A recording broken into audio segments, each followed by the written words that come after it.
오늘 해볼 작품은 남친이지 유동 네, 박시공방. 백석이라는 시인의 남신위주 유동 박시공관이라는 작품입니다.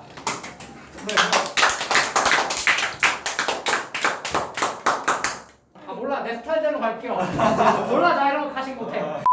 자, 남신위주 유동 박시공방인데 일단 이거에 들어가기 앞서서 이렇게 백지를 주는데 백지를 두 가지 내용의 컬러로 필기를 하게 될 거예요.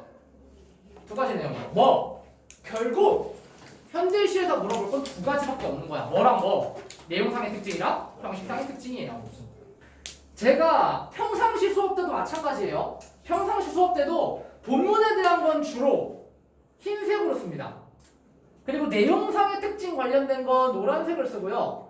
형식상 표현상의 특징은 파란색을 씁니다. 그리고 기타 뭔가 할 말이 있다 그러면 빨간색을 쓰죠. 제가 독서지문 읽을 때는요. 독서지문 읽을 때는 주로 기법에 대한 얘기를 이걸로 할 겁니다. 뭐 A는 B가 아니라 C이다 이런 표시들을 다 파란색으로 하게 되죠. 그리고 강조하는 내용을 빨간색으로 하게 되고요. 본문 내용을 흰색으로 적을 거예요. 그리고 내용에 대한 추가 해설은 노란색으로 적고 있었다는 거. 지금까지 1년을 그렇게 했어요. 제가 눈치챈 분이 있었을까 모르겠네요. 아무튼 우리가 잠시 현대시를 하기 전에 내신에서 항상 이야기하는, 내신에서 중학교 때부터 현대시를 배우면 항상 기본적으로 깔고 가야 하는 개념이 있어요. 바로 뭐냐? 문학 작품을 해석하는 관점이에요. 문학 작품을 해석하는 관점. 자, 관점이라는 얘기가 나왔어요. 관점. 우리가 정시에서 이야기하는 관점이 뭐예요? 정시에서 이야기하는 관점. 관점은 관계다 라고 배우죠. 제가 그렇게 가르쳐 드렸죠. 관점은 관계다 혹은 좋고 싫음의 표현이다. 그래서 A는 B가 아니라 C다 문장이랄지 이항관계 문장을 잘 파악하는 게 관점이다 라고 말씀을 드렸어요. 근데 내신에서는 아니에요. 특히 문학에서는 내신 문학에서 관점 얘기하는 거면 90%가 다 이거 얘기하는 거예요. 뭐? 내재적 관점과 내적 관점이 아니죠.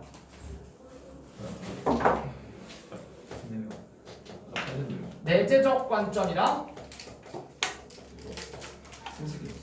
외재적 관점이요. 잠시만. 근데 이거 중학생 때 이육사의 청포도 하면서 배웠던 거거든요. 네. 내재적 관점은 다른 말로 절대론적 관점이라고도 얘기합니다. 내재적 관점이랑 외재적 관점으로 구별해서 보는 게 내신 시험의 스타트라는 거예요. 그래서 학교 선생님들이 뭔가 낼 문제가 없을 때 가장 쉽게 내는 문제예요. 현대시에서. 그러면 여러분들이 중학교 2학년으로 돌아가서 이 외재적 관점 세 가지에 대해서 좀 말을 해볼까요? 외재적 관점 세 가지. 일단 표현론적 관점이라는 게 있습니다. 혹은 작가론적 관점이라고도 하죠. 나름 신경 써서 판서하고 있는데 판서가 별로 좋지 않네요. 글씨가 안 보일 것 같아서. 그럼 우리가 이 얘기를 꼭 해봐야 돼요. 시적 화자랑 시인은 같은 사람인가요? 아니요. 아니요. 다른 사람입니다. 고2는 바로 대답이 나오는구나. 고1은 대답이 안 나오거든.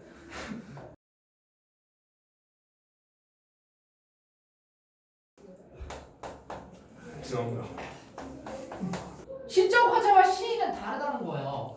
이거 행위주체 왜곡으로 문제 한번 풀어봤어요. 이용하게 낡은지 기억나세요? 털보. 털보. 털보의 아버지인데 시적 시인의 아버지가 돌아가셨다인데 막 털보가 객사했다 이런 식으로 행위주체 왜곡한 문제 하나 있었잖아요.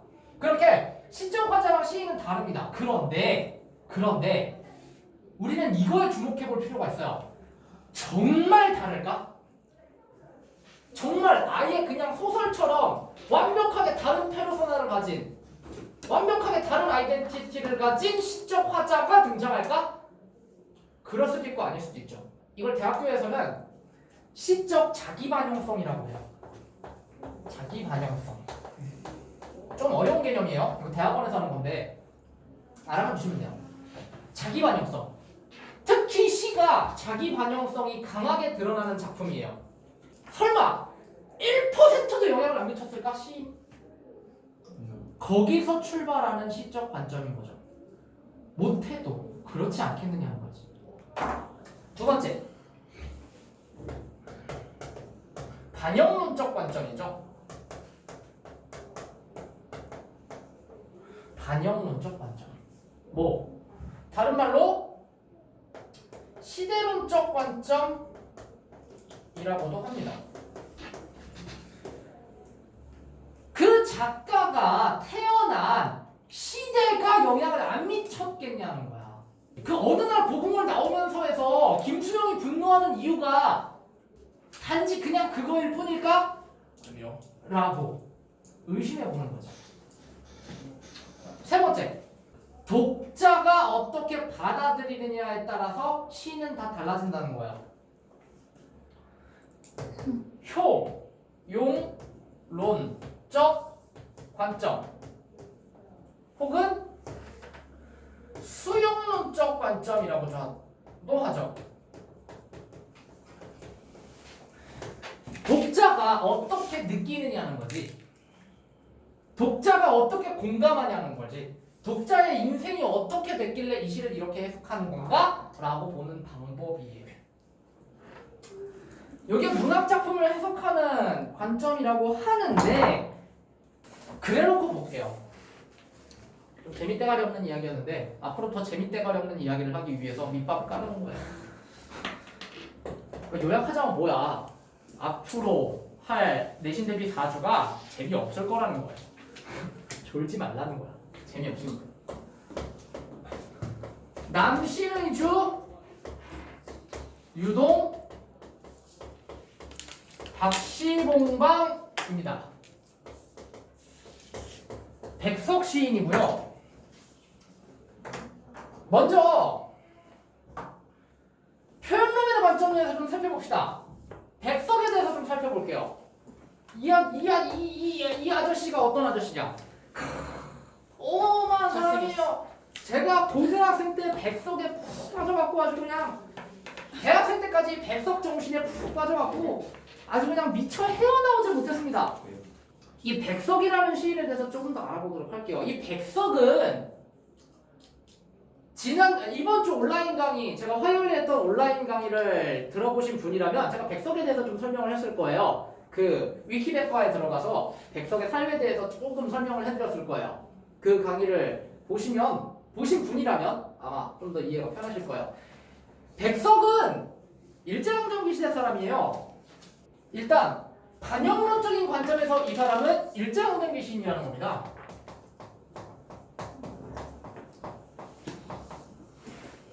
반영론적인 관점에서 일제강점기 시인이에요.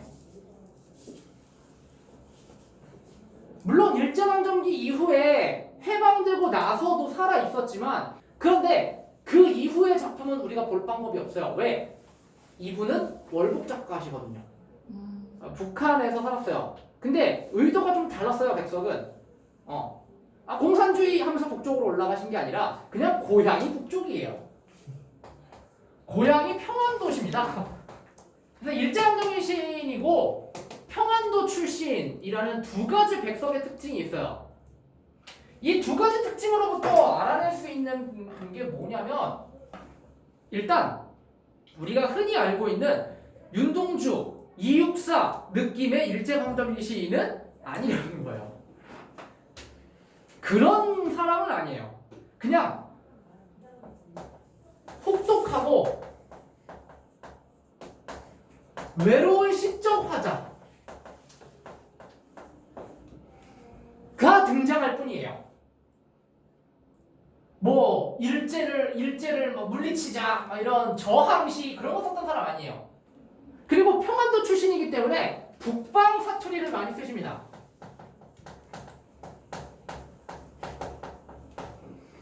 평안도 함경도 사투리를 정말 많이 쓰시고요.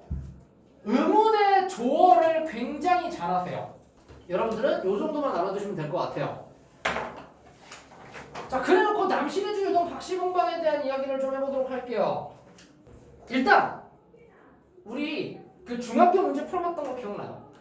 네, 거기서 남신의주 유동 박씨봉방의 뜻을 요추하는 문제가 하나 출제된 적이 있었죠. 남신의주 유동 박씨봉방. 남신의주에 유동이라는 곳이죠. 장소예요. 남신의주, 신의주 남쪽에 유동, 뭐 능동 이런 것처럼 운한동 하는 동이에요. 마을, 유라는 마을이에요. 남신의주 유동에 있는 박씨봉이라는 사람. 그러니까 이게 궁금한 이게 편지 형식 그림인가요? 남신의주 유동에 사는 유동의 박씨봉의 집에 거처함이라는 뜻이거든요. 편지 쓰는 느낌의 자기 고백 같은 느낌이라는 겁니다. 요 방이라는 단어예요. 그러니까 여기서 편지 보낸다는 뜻이에요. 지금 시적 화자가 남신의주 유동 박씨봉막내 집에서 거처하고 있어요 라고 편지 봉투에다가 쓰는 말이 방이에요. 그래서 편지 쓰는 형식이라는 걸 알 수 있어요.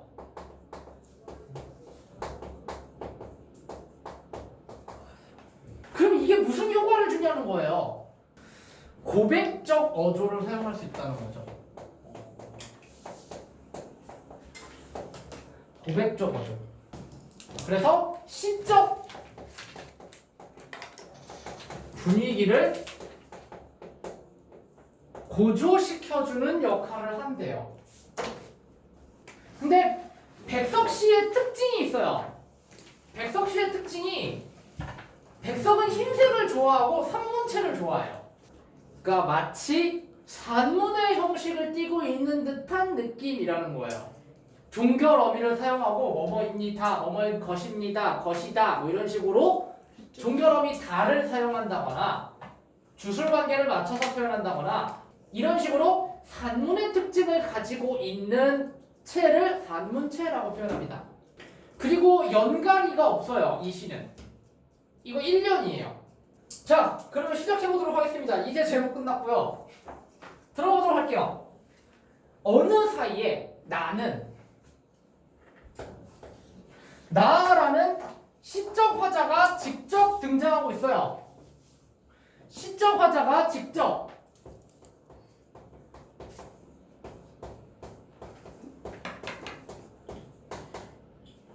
시에 등장한다는 거예요. 시적 화자가 직접 시에 등장해요. 나라는 대명사를 사용해서. 그래서 훨씬 더 고백적인 어조가 강화되고 이래서 왠지 더 마치 1인칭 주인공 시점의 소설 같은 느낌을 준다고요. 어느 사이에 나는 자 이제 끔찍한 얘기가 시작돼요.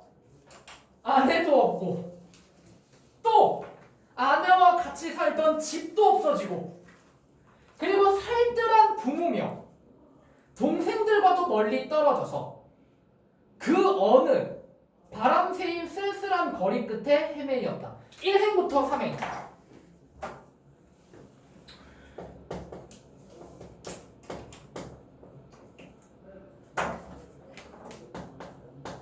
가족 공동체가 해체된 사람이에요. 이 시적 화자는. 아내도 없어지고 또 아내와 같이 살던 집도 없어지고 살뜰한 부모도 없어지고 동생들과도 멀리 떨어져 있다는 거예요. 가족이 뿔뿔하게 흩어져 있는 상황이라는 겁니다. 그러면 우리가 지난주에 배웠던 백석의 수라라는 작품이 이해가 되기 시작해요. 네, 소라.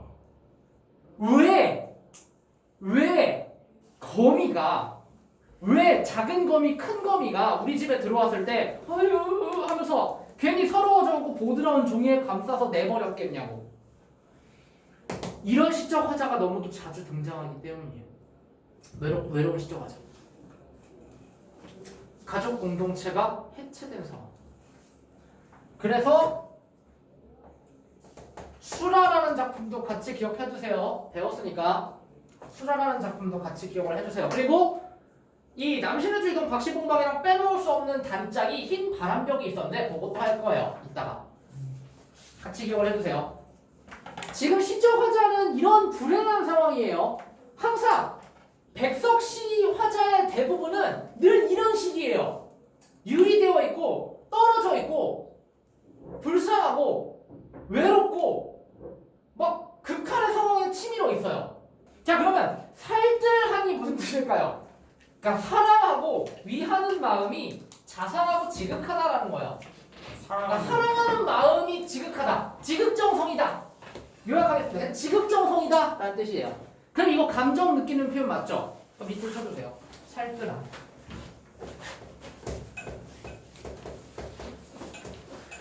지극정성으로 사랑하는 것을 살뜰함이라고 합니다.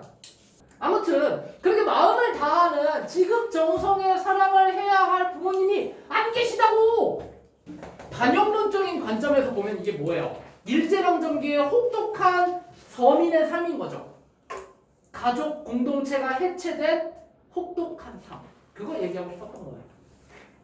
그거랑 닿아 있는 게 수납. 여기서는 해체되었다만 얘기하고 해체된 게 복귀되었으면 좋겠다라고 얘기하는 게 수라죠. 자, 사행 보겠습니다. 그 어느 바람 새인 쓸쓸한 거리부터 쓸쓸하대잖아. 쓸쓸하다도 밑줄을 쳐주세요. 이게 백석 감정이야. 백석은 항상 외롭고 쓸쓸하고 높고 막 그래요. 그 어느 바람 새인 쓸쓸한 거리 끝에 헤매이었다. 화자는 지금 객지에서 방랑하고 있는 상황이에요. 그러면 요 단어를 하나 알아볼 필요가 있죠. 페인. 이거 학교에서 뭐라고 배웠어요? 이 색 뭐예요? 파란색으로 썼잖아. 시적 허용 얘기하려는 거 아니야.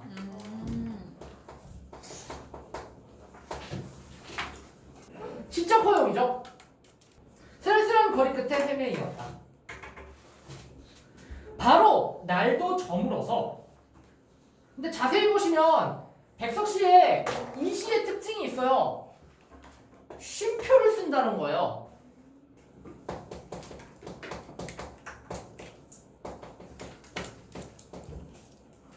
쉼표를 사용해서 시적 호흡을 만들어내고 있는 거죠. 쉼표의 사용. 시적 호흡을 조절한다. 혹은 긴장감이라고 얘기해도 돼요. 시적 긴장감을 조정한다. 쉼표 하나도 그냥 썼던 사람이 아니라니까 백석을. 내가 이래서 백석을 빨아요. 여러분들 가슴을 열고 뜨거운 용광로를 지피세요. 그게 문학이야. 우리 백석에 한번 빠져봅시다. 내가 그랬듯 여러분들도 백석의 몸에 풍덩 한번 빠져보시라고요. 내가 제일 좋아하는 시인 중에 하나야. 바로 날도 저물어서 오행입니다.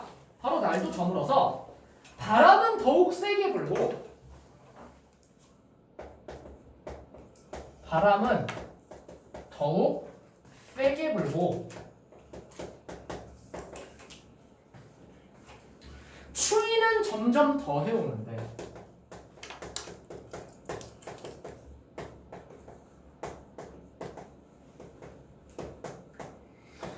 이거 진짜 이렇게 해석하기 싫은데 어쩔 수 없네요. 내신 대비니까. 이 바람과 추위의 상징 뭐라고 배웠어요? 고난, 시련을 상징하죠. 제가 지금 내신에서 쓰는 네모세모는 좀 다른 거예요. 다른 의미예요. 세모는 나쁜 뜻, 네모는 좋은 뜻 이렇게 쓸 겁니다. 제가. 바람은 더욱 세게 불고 추위는 점점 더 해오는데 그래서 이 구절 자체가 상징하는 걸 뭐라고 배웠어요? 날이 저물었어. 날도 저물고 바람은 세게 불고 추위는 점점 더 해오는 게 어떤 상황이야? 암울한 현실. 암울한 현실을 상징한다고요. 바람과 추위는 고난과 시련을 상징하고 이 구절 자체가 암울한 현실을 상징한다는 거죠. 점점 더 해오는데 나의 다시 동그라미 쳐주세요. 나는 어느 목수 이 어느 목수가 누구예요? 박시몽. 네, 박시봉입니다.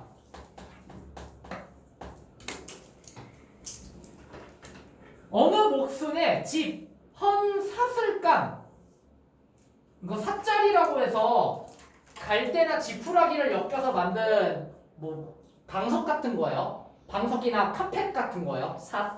삿을 깐 한 방에 들어서 쥐인을 붙이었다. 주인을 붙이었다라는 뜻인데 새들어 살았다라는 뜻이에요.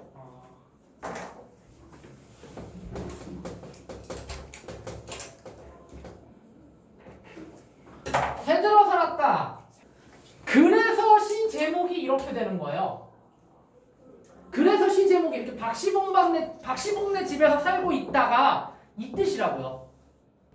막 화자는 가족 공동체가 해체된 암울한 상황 속에서 시대 상황이 점점 더 암울해지고 시적 화자의 고난이랑 고난은 다 겪어오는 상황에서 남신우주 유동에 도착해서 박시봉이라는 어느 목순의 집에 월세 들어 살기 시작한 상황이에요. 이거 자체가 뭔가 서사가 있잖아요. 그래서 산문체라 그러는 거예요. 뭔가 이야기한 편이 나오잖아.